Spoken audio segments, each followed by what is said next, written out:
स्वेदा की आग से सीरिया अभी भी सुलग रहा है।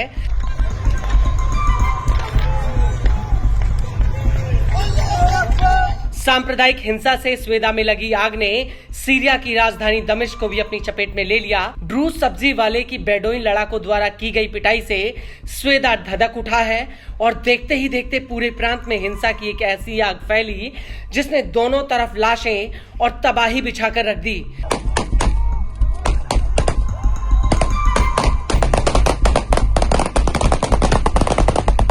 स्वेदा में चारों तरफ जली हुई गाड़ियां और लुटे हुए मकान दिखाई दे रहे हैं।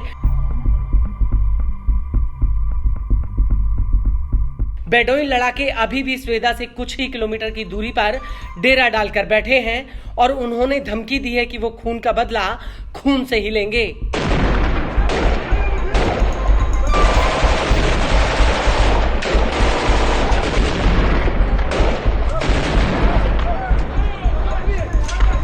लेकिन इस सबके बीच लंदन की ऑब्जर्वेटरी फॉर ह्यूमन राइट संस्था का कहना है कि सीरिया में 1300 से ज्यादा लोग मारे गए हैं। इनमें से कम 300 ड्रूज नागरिक हैं। संस्था का आरोप है कि जुलानी के लड़ाकों ने करीब 196 ड्रूजों को मौत के घाट उतार दिया था।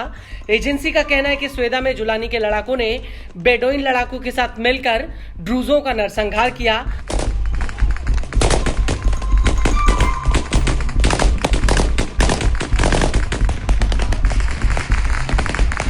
हालांकि जुलानी ने इन आरोपों पर कोई प्रतिक्रिया नहीं दी है और अब यही वजह है कि अमेरिका भी इस पूरे मामले में कूद पड़ा है।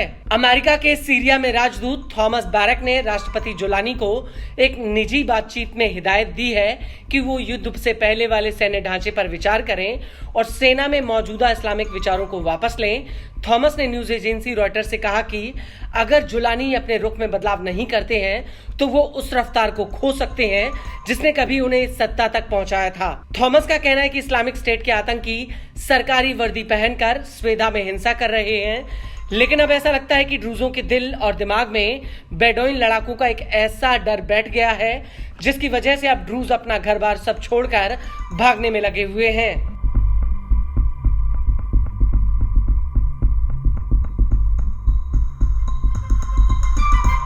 और अगर ऐसा ही चलता रहा तो ड्रूजों की हालत आने वाले वक्त में म्यांमार के रोहिंग्या जैसी हो सकती है। वो इसलिए क्योंकि अब गोलन इलाके के ड्रूजों ने बड़े पैमाने पर इजरायली नागरिकता के लिए आवेदन कर दिया है। दरअसल इजराइल के खैब्रो मीडिया हाउस ने अपनी रिपोर्ट में कहा है कि इस साल के पहले 6 महीनों में ड्रूजों ने इजरायली नागरिकता के लिए करीब 1050 आवेदन दिए हैं, जो पिछले साल 2024 के मुकाबले 100% ज्यादा हैं। आपको बता दें कि पिछले साल 572 लोगों ने इजरायली नागरिकता के लिए आवेदन दिया था। इजराइल की जनसंख्या और प्रवासी अथॉरिटी के डेटा के मुताबिक साल 2020 में 90 लोगों ने, साल 2021 में 325, 2022 में 623, 2023 में 554 और 2024 में गोलन के 572 लोगों ने इजरायली नागरिकता के लिए आवेदन दिया था।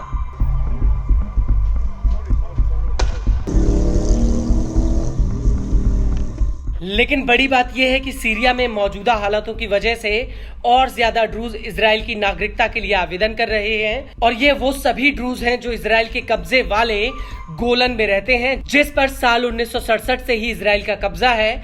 और सीरिया में गृह युद्ध जैसे हालात और चल रही अस्थिरता की वजह से ड्रूजों का रुझान इजराइल की तरफ बढ़ा है।